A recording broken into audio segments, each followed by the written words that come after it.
हमारे साथ जीजेसी के चेयरमैन राजेश रोकड़े जी जुड़ चुके हैं। राजेश जी, आपसे ही समझना चाहेंगे यहाँ पर जब भी कंफ्यूजन की स्थिति होती है, इसकी सेफ हेवन अपील और चमकने लगती है। अब फिर से कंफ्यूजन की स्थिति अराइज हो रही है, ट्रेड पॉलिसी पे कोई क्लैरिटी तो है नहीं, तो क्या माना जाए, अब यहाँ से मजबूती शुरू होगी गोल्ड में? नेहा जी, बिल्कुल आपकी बात से मैं काफी हद तक के सहमत भी हूँ। जिस तरीके से आप बोल रहे हैं कि कंफ्यूजन की स्थिति है, बिल्कुल। और वो कंफ्यूजन की स्थिति इसलिए भी है कि जिस तरीके से ट्रंप ने टैरिफ वार चलाया था और उस टैरिफ वार को अंतर्राष्ट्रीय व्यापार अदालत ने रोक लगाई, उसके बाद जिस तरीके से ट्रंप ने फिर से अपील करके इस टैरिफ के अपने बात के अड़िग रहना, ये कहीं ना कहीं चुनौती, मतलब मार्केट को चुनौती मिल रही है। और अभी इस वजह से कंफ्यूजन बहुत ज्यादा है। आपने देखा होगा जैसे ही टैरिफ वार कम होते गया, रेट थोड़े से नीचे फिसले, लेकिन फिर अभी जिस तरीके से फिर से चुनौती देने के लिए अपील की गई, तो इससे मार्केट में फिर से एक तरह से लग रहा है कि फिर ये टैरिफ वार आगे बढ़ सकता है। अभी भी ट्रंप को प्रिडिक्ट करना इतना इजी नहीं है, कब कौन सा फैसला लेके कब वो क्या बोलेंगे। देखिए, ये जब टैरिफ वार देखा जाए तो इमरजेंसी में लगाया जाता है, लेकिन उन्होंने ऐसी कोई इमरजेंसी नहीं थी जिसमें टैरिफ वार को उन्होंने शुरुआत की। तो कहीं ना कहीं मार्केट ने उस समय जबरदस्त तरीके से रिएक्ट किया था। और अभी जिस तरीके से मुझे लग रहा है कि अभी भी मार्केट में जो परिस्थिति बन रही है, उसमें आने वाले दिनों में गोल्ड ने फिर से मजबूती स्टार्ट कर दी है। और आपने भली कहा है कि गिरावट हुई है। देखिए, गिरावट अगर तब मैं मानूंगा कि अभी $3000 से अगर नीचे जाता है, तो अभी आप देखेंगे 3300 के आसपास ही गोल्ड चल रहा है।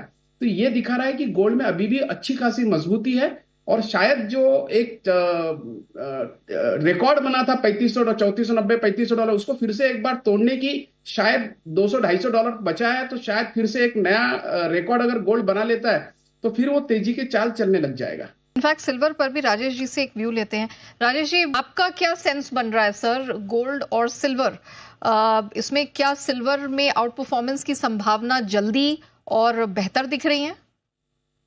बिल्कुल। देखिए, गोल्ड तो जिस तरीके से गोल्ड बढ़ा वो एक्सपेक्टेड नहीं था। और सभी ने देखा है कि सभी ने सेफ हेवन समझ के गोल्ड में इन्वेस्ट किया, लेकिन सिल्वर में अभी भी, मतलब ये कहूंगा कि अनटच है। और जिस तरीके से सिल्वर का यूज है, इंडस्ट्रियल यूज जिस तरीके से बढ़ा है, मतलब अगर मैं देखता हूँ 60 to 65% इंडस्ट्रियल यूज है सिल्वर का।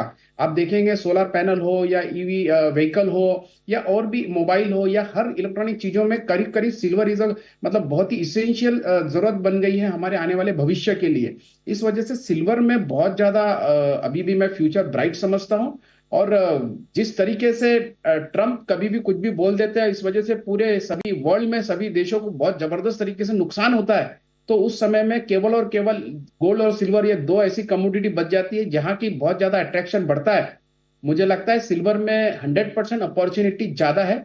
और आने वाले दिनों में सिल्वर भी एक जो ऑलरेडी लाइफ टाइम हाई जो बनाया था $48, $49 का, वो अभी तक के वो टूटा नहीं है। अभी 33 के आसपास सिल्वर खेल रहा है, ये चल रहा है।